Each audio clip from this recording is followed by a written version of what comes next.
Good day, everyone. Today we will be reporting about the anticholinergic parasympathetic bronchodilators. It's the module 7 of this subject.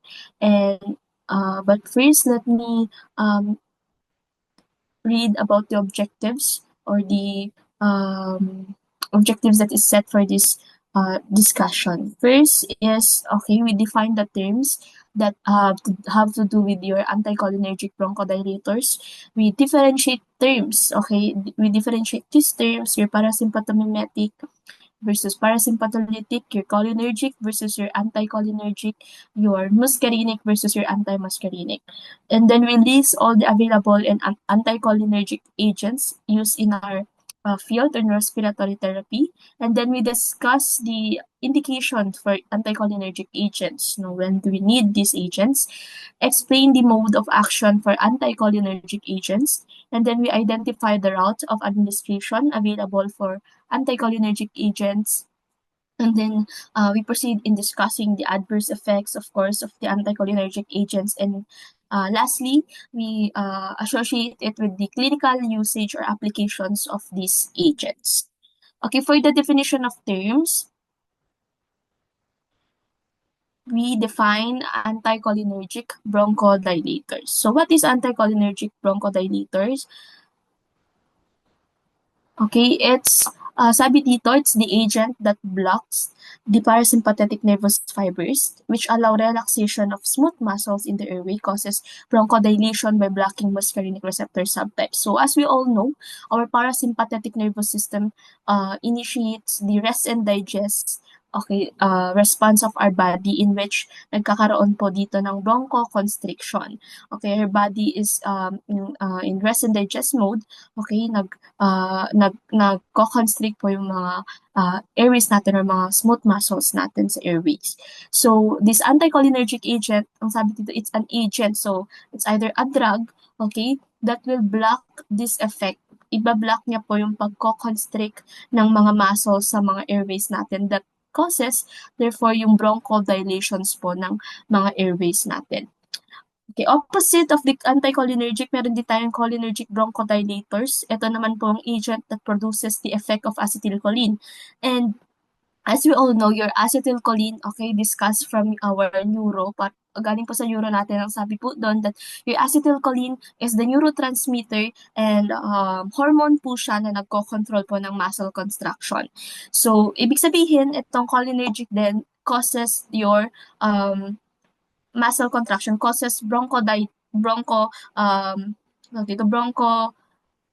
constriction. And therefore, opposite po siya ng effect ng anticholinergic. If your anticholinergic is your bronchodilators, your cholinergic naman produces the same effect po sa ating parasympathetic nervous system. Next, we compare the effects of your cholinergic and your anticholinergic. Ayan, sabi ko nga kanina, your cholinergic effects are same as your parasympathetic effect. Minimimic nila po, kinakopy niya lang po. Nandyan po yung decreased heart rate, your miosis, the contraction of your iris, the contractions of the lens of your eyes, your salivation, okay, your lacrimation, your urination, defecation, secretion of mucus, and your bronchoconstriction. So, parang kinakopy niya po, parang nagra-radiate siya ng same effect ng parasympathetic nervous system mo. Nasa rest and digest response yung ating cholinergic effect. Yun yung dinudulot niya po. And then yung anticholinergic, yan yung opposite niya kanina. Of course, ini-increase niya yung heart rate. Okay, nagkakaroon din ng mydriasis, okay, opposite of your myosis, your cycloplegia, your drying of your upper airway, okay, kasi decrease po yung mga secretions, and then inhibition of your tear formation, and your urinary retention, okay, anti-diarrheal or your constipation, your mucociliary slowing, and your inhibition of constriction. So, ang inaano po neto is that this differentiation is under chemical messenger level po siya. So that malalaman po natin kung ang tawag dito. Itong distinction po kasi na to, nasa chemical messenger level siya. So, some anticholinergic agents can affect both muscarinic and your nicotinic. Okay? Nag-lead siya ng maraming side effects. Okay? Pag dinidifferentiate po natin siya sa sa cholinergic agent nyo, pag dinidifferentiate po natin siya dito, it will help us to understand whether our drug will stimulate or inhibit your, particularly your acetylcholine. Okay, your acetylcholine activity. Next terms is your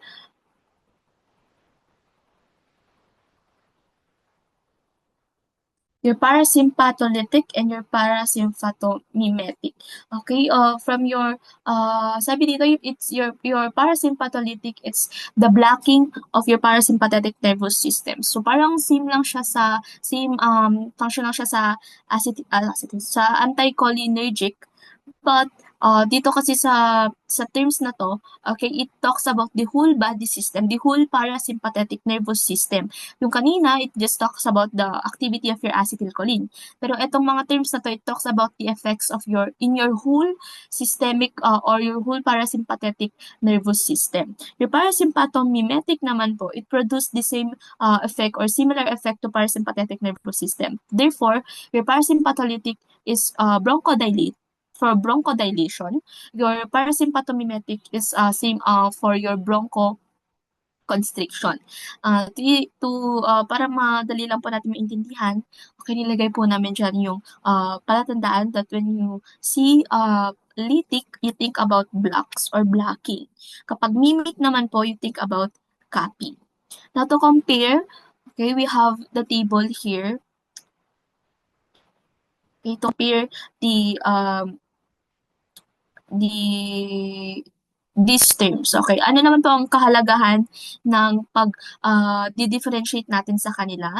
So that, like for example, okay, i-apply natin siya. Like for example, if a patient has a slow heart rate, slow yung heart rate niya, dahil sobra po yung parasympathetic tone niya, okay, kakailanganin po natin ng mga parasympatholytic drugs, okay? And then kapag meron naman pong sobrang dry yung mouth, kulang yung secretions, kakailanganin po natin ng mga parasympathomimetic. So knowing whether a drug or a condition is parasympatholytic or parasympathomimetic, okay, whether it stimulates man or blocks the system as a whole, okay, mape-predict po natin yung mga physiological effects therefore ng drugs na to.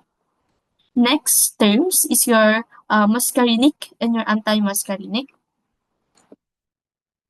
For yung muscarinic receptors po yan, these are same as your cholinergic agent that produces the effect of acetylcholine or an agent that mimics acetylcholine.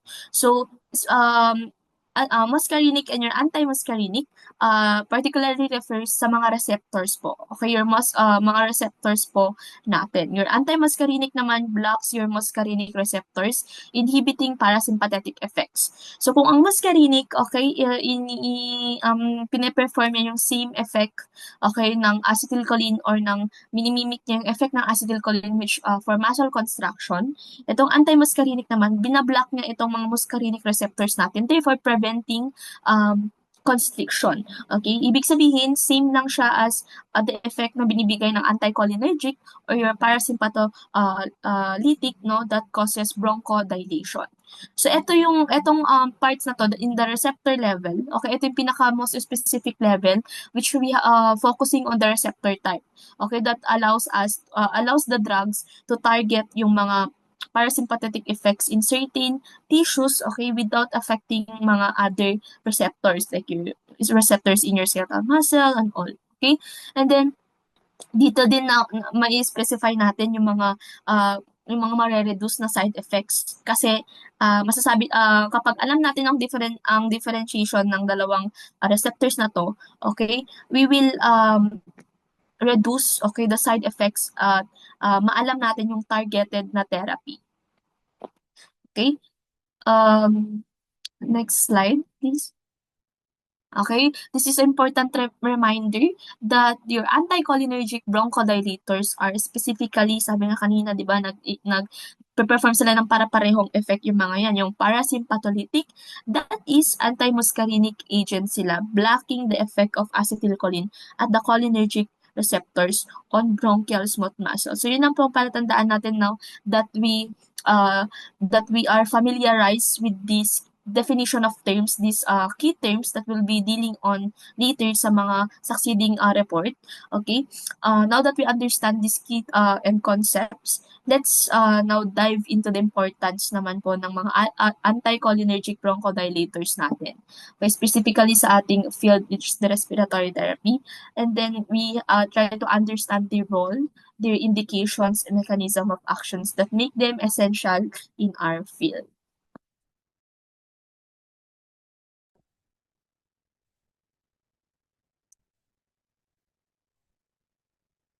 Okay, next we proceed po to the anticholinergic agents. Sabi niya po dito, it is given by inhalation over a second class of bronchodilating agents. So it means po, bukod po sa sympathetic bronchodilators tulad po ng beta agonist, may option din tayo na gumamit ng anticholinergics para ma-relax po ang ating airway smooth muscle and maiwasan po yung bronchoconstriction. So ang advantage po is this, dahil inhaled route po siya, so directly po siyang nade-deliver sa ating lungs. And kaya mas mabilis po yung effect sa target area at mas kaunti ang systemic side effect po.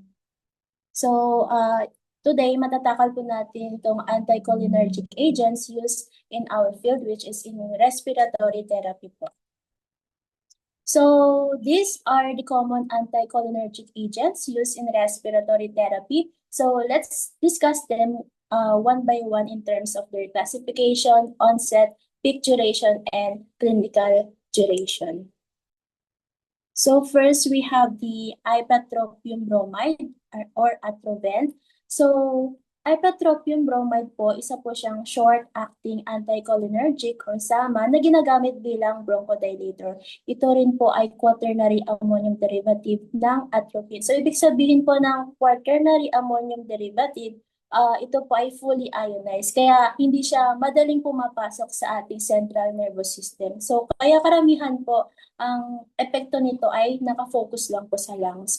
So, it works in a way na binablock niya po yung muscarinic receptors, lalo na ang ating mga entry receptors na responsible sa construction ng ating bronchial smooth muscle at mucus secretion. So, dahil po dito, nakatulong itong ipratropium bromide for bronchodilation and pagbabawas po ng mucus secretion. So next is we have the onset duration. So before we tackle this onset duration po, ang meaning po ng onset, ito po yung ilang oras o minuto mo na mararamdaman yung epekto ng gamot after mo ma-administer. And yung peak naman po, ito po yung tumutukoy kung gaano po kalakas o kailan po epekto ng malakas yung gamot after administration. And sa duration po is gaano siya tatagal yung gamot. So dito sa ipratropium, we have onset within a minutes. Then may peak effect po siya ng 1 to 2 hours and duration po, similar po siya sa beta-2 agonist sa asthma and mas longer po yung duration niya in COPD. Usually maabot po siya ng 4 to 6 hours. Then itong ipratropium po, ginagamit siya bilang maintenance treatment sa mga may COPD at minsan-minsan rin po sa mga may asthma. So, itong ipratropium rin po, meron din siyang nasal spray formulation din. So, pwede po siya sa allergic at non-allergic rhinitis and sa mga may common cold kung saan pinapababa nito yung volume ng nasal secretion. And next is we have the ipratropium plus albuterol, convivent or duonet. So as you can see po, this combination of ipratropium and albuterol, they are classified as dual bronchodilator therapy. So dito ang ipratropium ay nabablock ng cholinergic bronchoconstriction. Samantalang ang albuterol naman po ay tumutulong siya para maparelax ang ating bronchial smooth muscle para siyang nag-work siya as parang beta-2 agonist. So this combination ay may epekto sa mga pasyente lalo-lalo na sa mga may COPD. And also, ginagamit din ito sa mga may severe asthma wherein ang bronchoconstriction ay hindi lang sapat kapag hindi sapat na natutugunan ng beta-2 agonist. So, sa clinical setting, kaya kapag pinagsama tong ipratropium and albuterol, mas nagiging comprehensive ang treatment niya sa ating airway obstruction. So, meron sa onset duration niya, onset 15 minutes, peak effect 1 to 2 hours, and sa duration niya is 4 to 6 hours. Then next is we have the tiotropium. So sa tiotropium naman po, ito ay isang long-acting muscarinic antagonist, I should say. So LAMA at structure related sa ipratropium. So tulad po ng ipratropium, ito po ay quaternary ammonium compound na hindi madaling ma-absorb sa katawan kaya mas minimal po yung systemic effect niya. So ang special dito sa tiotropium bromide po is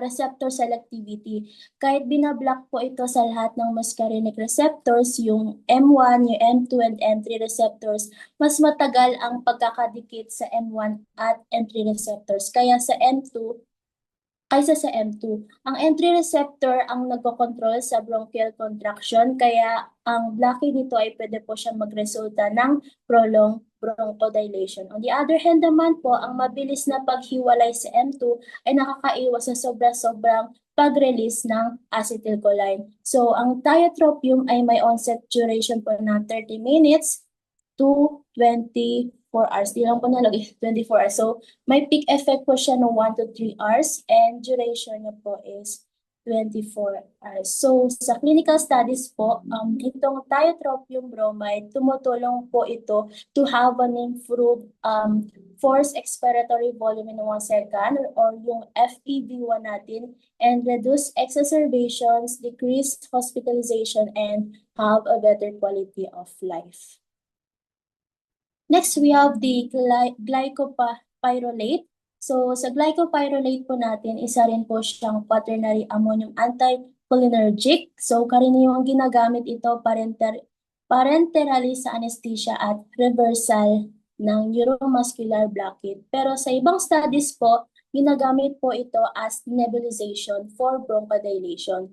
So, ang onset nito ay 15 to 30 minutes and ang peak effect po is 0.5 to 1 hour and ang duration niya po ay kumulang na 6 hours. So, even though ginagamit po ito as alternative ipratropium, hindi pa ito officially approved for inhalation sa lahat ng bansa noon. Pero there are new researches po na ginagamit na ito as inhaled agent sa mga may lalong-lalo na sa mga COPD patient and may mga studies din po na nagpapakita na itong glycopyrrolate ay mas better at mas effective kaysa sa ipratropium. And now we have the aclidinium bromide. So sa aclidinium bromide po, isa siyang newer long-acting muscarinic antagonist and under of this development as maintenance therapy sa COPD. So, katulad po ng tiotropium, ito ay quaternary ammonium compound at mabagal ang pag-dissociate sa M3 receptor. Kaya nagre-resulta sa sustained bronchodilation. And the advantage of this po ay rapid hydrolysis sa plasma. Kaya sobrang low ang systemic exposure at mababa ang potential ng systemic side effects po nito. So sa clinical studies po mas effective and well-tolerated ito sa mga may moderate to severe COPD patients. So masustain yung pangmatagalang bronchodilation. So meron siyang onset na 15 minutes and peak po is 1 to 3 hours and duration niya is 12 hours. Then next, we have the atropine sulfate. So sa atropine sulfate, ito po ay isang tertiary ammonium anticholinergic na dati ginagamit bilang inhaled bronchodilator. So dahil hindi siya fully ionized, madaling ma-absorb sa gastrointestinal tract at lungs po natin. And it also crosses sa ating blood-brain barrier. So kaya nagdudulot ito ng systemic side effects. So tulad po ng pagkakaroon po natin ng dry mouth, blurred vision, tachycardia, and sa CNS effects po. So lalong-lalo na po pag mataas yung dose. So ngayon,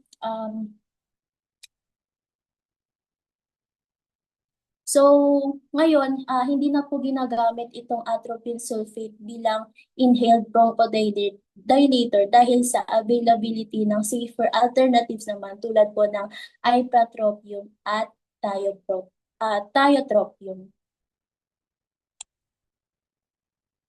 Next is, dako na po tayo sa ating mode of action. So, mode of action is the airways regulated by the autonomic nervous system, which includes the sympathetic, parasympathetic, and non-adrenergic and non-cholinergic or NANC pathways. So, among this, the parasympathetic system plays the major role in controlling bronchomotor tone and bronchoconstriction. So to understand how this drug works, we need to look at the autonomic control of the airway. So the airway is innervated by 3 branches. Sabi niya po dito, the sympathetic, parasympathetic, and non-adrenergic, non-cholinergic NANC pathways. So among this parasympathetic system plays the major role in controlling bronchomotor tone and bronchoconstriction. Ayan. So sa ating parasympathetic, ang parasympathetic nerves na galing sa vagus nerve po natin ay naglalabas ng acetylcholine. So ang acetylcholine naman po ay kumakapit sa mga muscarinic receptors sa airway smooth muscle and submucosal glands na nagre-resulta sa smooth muscle contraction and increased mucus secretion. Kaya po tayo nagkakaroon ng bronchoconstriction. In normal airway po natin, may tinatawag tayong basal bronchomotor tone. So dahil sa parasympathetic activity, pwede itong tanggalin gamit ang anticholinergic agent tulad po ng atropine na nagpapakita na mediated ito ng acetylcholine. So kapag nag-administer tayo ng cholinergic agents tulad ng methacholine, mas tumataas ang bronchial tone at nagkakaroon po ng mas malakas na constriction lalong-lalo na sa mga patient nating may asthma. So here, sa action of anticholinergic agents, so ang mga anticholinergic agents tulad po ng atropine, ipratropium, tiotropium at aclidinium na na-discuss natin kanina, meron pa silang mga competitive blockers sa muscarinic receptors. So dahil po dito, napipigilan nila yung cholinergic-induced bronchoconstriction at mucus secretion. So, ang effect ng drugs ay depende sa level po ng parasympathetic tones. Meron pa yung sa healthy lungs, minimal ang bronchodilation dahil mababa lang ang basal tone. Pero sa COPD o may asthma po, mas malaki ang effect dahil mataas ang parasympathetic activity. So dito makikita natin sa figure na to, no? Ito yung paano nag-work, kumbaga, paano nag-work yung anticholinergic. So, di ba sabi po natin yung postganglionic fiber ay naglalabas po ng acetylcholine. So, naglalabas siya ng acetylcholine para pasikipin yung airway. So, itong mga anticholinergic drugs ay nagsisilbi siyang harang. O, kikita niya dyan sa may drawing. So, nagsisilbi siyang barrier para maharangan nila yung receptor para hindi makadikit yung acetylcholine sa ating airway muscle. So, dahil naharangan na, okay, na-block na siya, nabablock na yung signal, hindi na natutuloy yung bronchoconstriction. So, sa madaling salita, mananatiling bukas ang airway natin kung meron tayong anticholinergic. Okay, next. Okay, next is we have the vagal-mediated reflex bronchoconstriction. So, isa pang mahalagang concept ay ang vagal-mediated reflex bronchoconstriction na nag-aambag sa ating airway narrowing, lalo na sa mga may COPD, no? So, ang sensory C-fiber nerves kasi sa lungs ay nagre-respond sa irritants tulad po ng aerosol, cold air, high airflow, cigarette smoke, noxious fumes, and inflammatory mediators tulad ng histamine. So kapag na-activate ang sensory nerves mo natin, nagpapadala sila ng afferent signal sa CNS na natitrigger naman po sa reflex cholinergic efferent signal. So ang resulta po nito, makakatulong po siya for smooth muscle contraction and increased mucus secretion.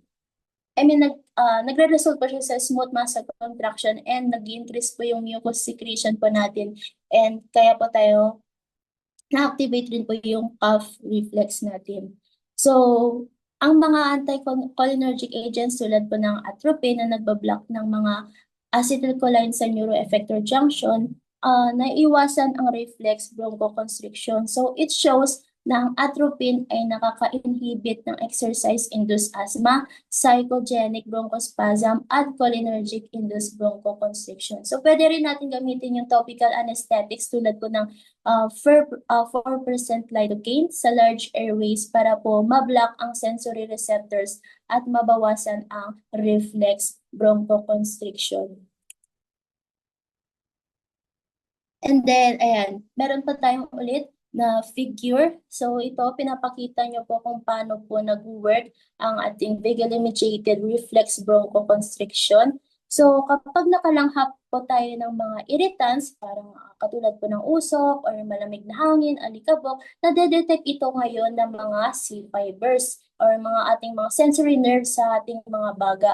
So, kapag na-detect po nito, itong signal na ito, aakyat po siya sa ating central nervous system gamit po yung afferent vagus nerve. So parang ang ginagawa po nitong signal nito, parang siya po yung nagsasabi sa utak natin na may nakapasok po ng mga ibang bagay or nakapasok po ng mga foreign things. So, ngayon, after masend ng signal sa utak, sasagot yung utak natin sa pamamagitan po ng efferent vagus nerve.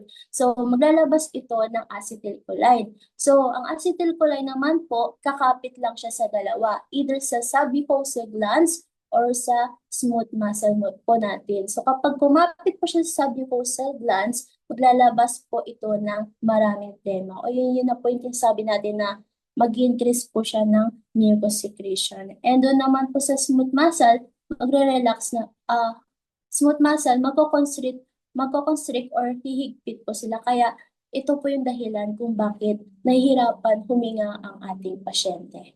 So, thank you po. So, now we proceed to the route of administration to be tackled by the third reporter po.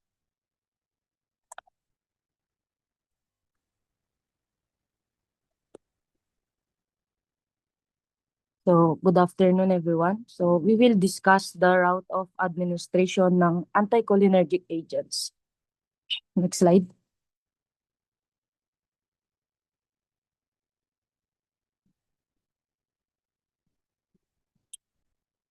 Anticholinergic bronchodilators are primarily administered by inhalation. This route allows the medication to act directly on airway smooth muscle. Oral and parenteral routes are not used for bronchodilation. So, anticholinergics are mainly given through inhalation. Mas preferred ang inhalation because the target receptors are located directly in the lungs. If we give the drug orally or intravenously, it will circulate all over the body and block muscarinic receptors in other organs like the heart, bladder, eyes, and gastrointestinal tract. So, mas mataas ang chance ng systemic side effects pag binigay natin yung bronchodilator pag oral and parental. Next slide. So, these are the common inhalation devices. These include the meter dose inhaler, the dry powder inhaler, small volume nebulizer. These devices deliver medication directly into the lungs. Whether it's MDI, DPI, or nebulizer, the goal is the same, to deliver the anticholinergic drug directly to the muscarinic receptor in the bronchial smooth muscle. For example, in emergency asthma cases, Hypertropium via nebulizer allows continuous blocking of acetylcholine. And in stable COPD, tiotropium via DPI provides long-term muscarinic receptor blockade for 24 hours. Next slide. Okay, continue na natin. Why inhalation is preferred? So, inhalation is preferred because faster onset of action, direct effect ng bronchial smooth basal and minimal systemic absorption. Fewer rin yung systemic side effects compared to oral administration. Wait. By inhalation kasi, the drug goes directly to the lungs. So, mas mabilis ang onset of actions, mas concentrated ang effect sa airways and minimal lang ang systemic absorption. Kaya, ang inhalation is the safest and most effective route for bronchodilation. Next. Bakal by Arian. Okay, first we need to understand what are these receptors na inaaktan po ng ating anticholinergic agents, no? Ano po yung ginagawa nila, ano po yung specific function nila sa lungs, na bakit sila ang tina-target ng agents natin. So first, let's talk about their location, kung saan sila pwesto sa ating lungs. So our M1, we have, by the way, we have 3 subtypes. We have different, tatlong subtypes ng muscarinic receptors natin. Your M1, your M2, and your M3. Okay, for your M1 receptors, no, ang location niya, it is located at your parasympathetic ganglia. And ang function niya dyan is, dahil nasa parasympathetic ganglia siya, okay, nag-help siya sa pag-transmit ng mga cholinergic signals or yung mga acetylcholine mo, or yung nagpa-facilitate siya sa pagre-release ng acetylcholine mo, okay, and then mag-help pa siya sa pag-transmit nito from your next nerve endings. And then for your M2 receptor naman, M2 receptor subtype is at the cholinergic nerve endings. Okay, it inhibits further acetylcholine release from the postganglionic neuron. So if your M1 receptors facilitate and help to transmit the transmission of your cholinergic signal to your acetylcholine, ito namang M2 receptor ang magse-serve as your stopper. Okay, parang nag-i-inhibit siya ng further acetylcholine release para hindi sumobra or maging excessive yung release ng mga acetylcholine mo. Kasi excessive release of this acetylcholine neurotransmitters mo will, of course, ma-overstimulate. Okay, mag-i-increase yung construction ng mga muscles mo, ma-overstimulate yung mga muscle mo, mapapagod siya, magkakaroon ka ng muscle fatigue. Okay, and then next is your M3 receptors located at your airway smooth muscles or sa mga submucosal glands natin. They are the one that cause the contraction of our smooth muscles. Sila yung kapag nai-stimulate sila, doon nagkakaroon ng construction ng smooth muscles natin. So, emphasize lang natin that among these 3 subtypes, okay, M3 receptors, take note, ang nagiging target or main target ng for bronchodilations. Kasi siya kapag nai-stimulate siya, di ba, siya yung nagkakos ng construction. Therefore, siya yung tira-target para magkaroon ng bronchodilation. Okay, next.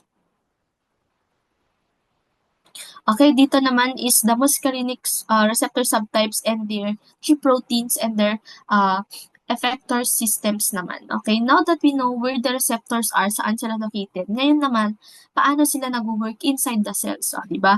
So, for this, okay, you have your M1, M2, M3, M4, and M5 receptors, okay, inside your cells. And then, they are linked, okay, they are coupled with your GQ proteins, okay, different protein, G proteins, I should say, sorry, your GI and your GQ protein. Okay, that stimulates or ina-activate nila yung mga different effectors mo, your phospholipase and your adenylyl cyclase. For ang tandaan lang natin dito, okay, we have your odd numbers. Okay, your odd numbers, your M1, M3, and M5, pare-pareho silang naka-coupled up with your GQ protein. Now, your GQ protein activates your phospholipase C. Okay, na-activate niya yung phospholipase C.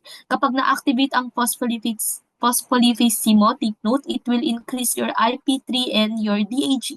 Kapag na-increase ang dalawang yun, of course, magkakaroon ng pagtaas ng ayan, yung calcium mo sa loob. Okay, magkakaroon ng increase of intracellular calcium.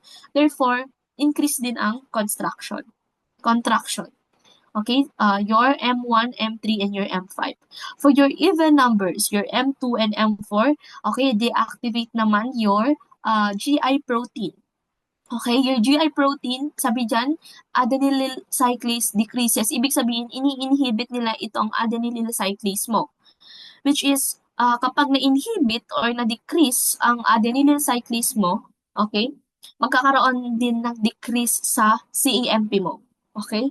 Sa heart natin kasi kapag 'di ba kapag nag-decrease ang CEMP mo, okay, magle-lead siya into decreased heart rate din.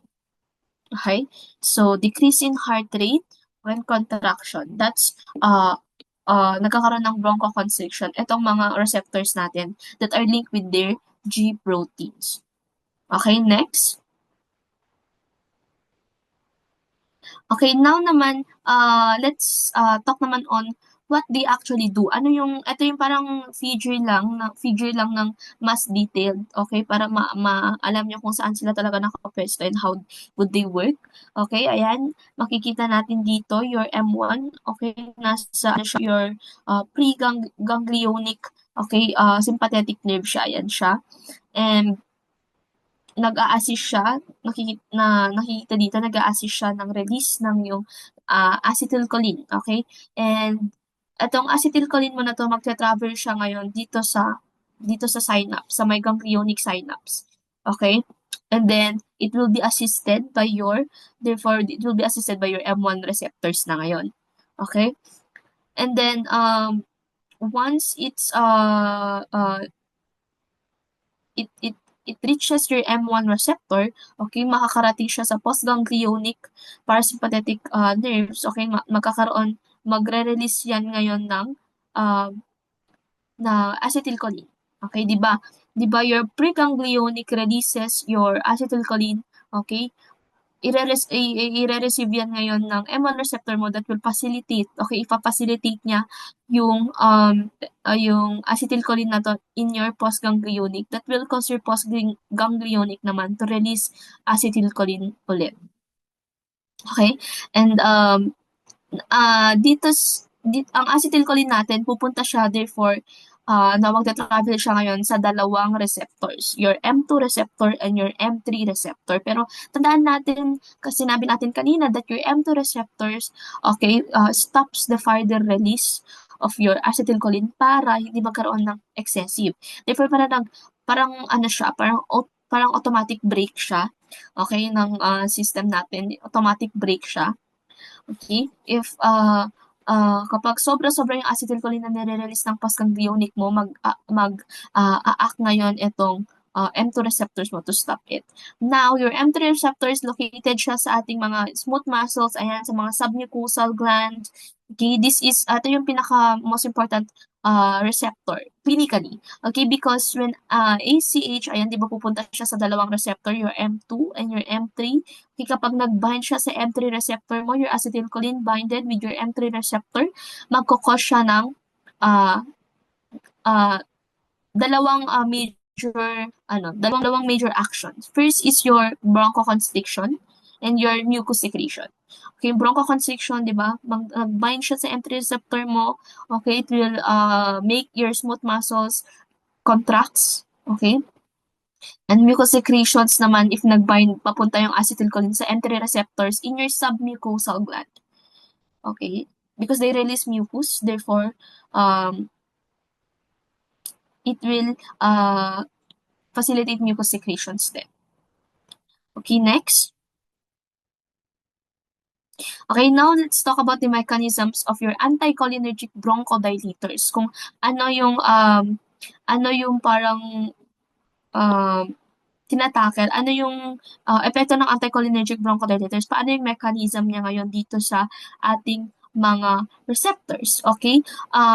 Anticholinergic bronchodilators like your ipratropium and your tiotropium, no, they competitively, sabi dyan, block your muscarinic receptors. Okay? Kapag na-block kasi yan, specifically, di ba, yung ating M3 natin, kapag na-block siya, okay, uh, the GQPLC calcium pathway, yung at ano natin, pathway natin na yun, hindi siya ma-activate. Therefore, di ba sabi natin kanina, dapat nagkaroon ng binding of your acetylcholine doon sa M3 mo, nakakos siya ng bronchoconstriction and mucosecretion, okay? Simple lang that when you're anticholinergic, okay, blocks these muscarinic receptors, specifically your M3 receptor, okay, it will prevent your acetylcholine binding, and it will decrease the calcium, therefore decreasing your constriction, and will causes bronchodilation at the same time decreases your mucus secretion. Yan yung important features, okay, na ginagawa ng anticholinergic bronchodilators natin inside your cells with your receptors. Next slide.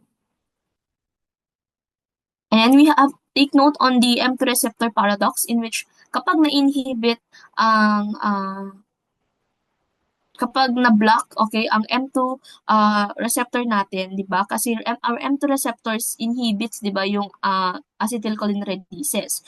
So, it normally acts as a brake. So, kapag na-block siya, okay, magi-increase ngayon yung release ng acetylcholine mo.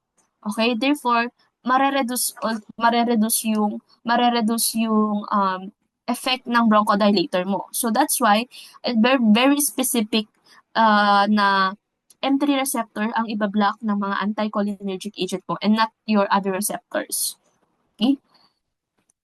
Next. That's why we have this receptor selectivity in which we have specific anticholinergic agents that acts on specific receptors then. Okay? I-compare natin dito your ipratropium and your tiotropium. Okay? They both block your M1, your M2, and your M3. But okay, sabi dito, your tiotropium disassociate quickly from your M2. So nagbabind lang siya ng saglit sa M2 but it disassociate quickly. Therefore, hindi niya completely na-block yung M2.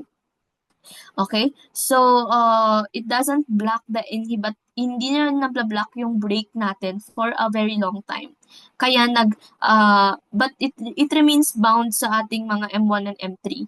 Okay? Para, that makes your tiotropium, okay, the better sustained bronchodilator, or it makes the tiotropium more selective and longer acting siya. So, better bronchodilator siya.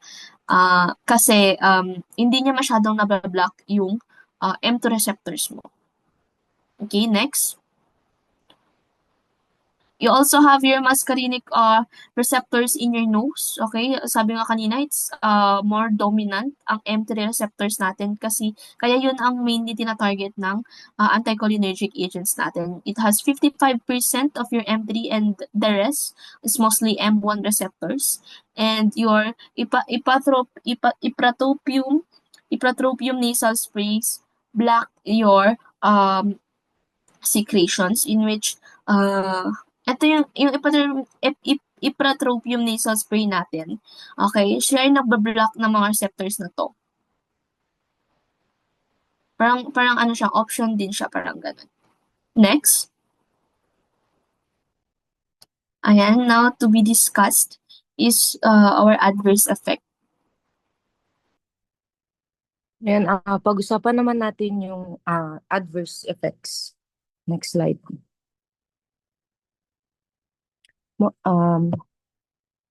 Adverse effect, most side effects are local due to inhalation, and systemic side effects are rare due to poor absorption. And nebulizer doses can increase risk of side effects due to higher drug amounts. Next slide. most side effects are local because inhaled yung rota. And the most common is dry mouth. This happens because acetylcholine normally stimulates saliva. And when we block muscarinic receptor, nababawasan ang saliva kaya nagiging dry ang mouth. And other local effects may include pharyngitis, dyspnea, uh, flu-like symptoms, bronchitis, and upper respiratory infections. Next slide po. And when it comes to systemic side effects naman, systemic side effects are less common but possible, especially with high doses or frequent nebulization. This include tachycardia, urinary hesitancy, constipation, blurred vision, and increased intraocular pressure. Lahat ng ito are classic anticholinergic effects. For example, yung tachycardia happens because acetylcholine normally slow downs the heart. If we block it, the heart rate may increases. And urinary retention happens because bladder contraction depends on muscarinic stimulation. Kapag block, pwedeng mahirapan umihi yung mga pasyente. And another important consideration is ocular effects. If nebulized medication accidentally enters the eye, it can cause a pupil dilation and increase intraocular pressure. This is especially risky in patients with narrow angle glaucoma. Kaya importante talaga yung proper mask fitting during nebulization para maiwasan yung gantong effect. And for clinical applications. For clinical applications naman, clinical applications used in COPD. In terms of clinical application, anticholinergics are mainly used in CPD, particularly in chronic bronchitis and emphysema. In COPD, there is increased cholinergic tone, meaning acetylcholine plays a major role in bronchoconstriction. So blocking acetylcholine is very effective in these patients. Example is ipratropium. Ipratropium is a short-acting and FDA approved for COPD. It improves baseline function and enhances responses to rescue bronchilators. For tiotropium naman, it is a long-acting 24 hours and taken once daily. It helps maintain a higher FEV or force ano ba yun? FEV reduces dyspnea and decreases exacerbation. So very useful siya for long-term maintenance therapy. It can also be combined with short-acting beta agonists like albuterol for additive bronchodilation. Parang mas amplified yung airway opening effect. And for asthma naman,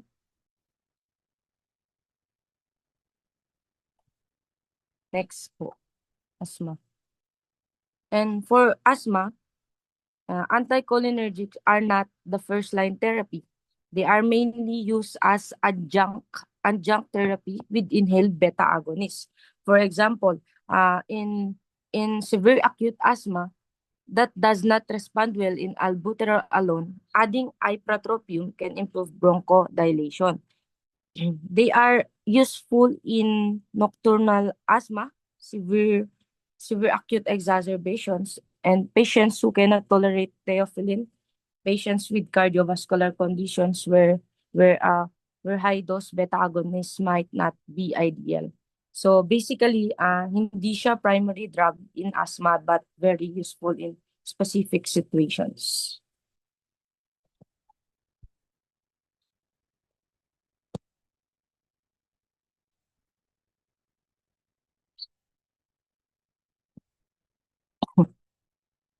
Sagutin niyo.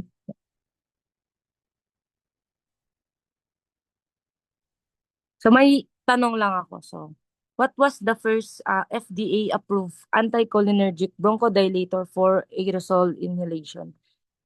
So, sa mga kasama, alam niyo ba?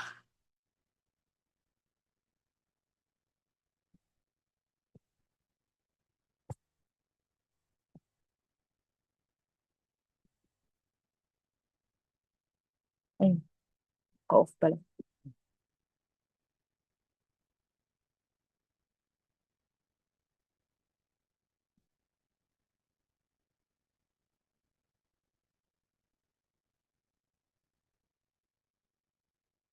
Yun yun. Retorio.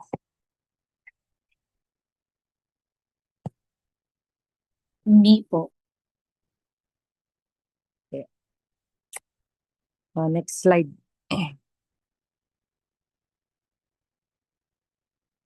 Yan. Yung sagot is ipratropium. So, yun lang guys. And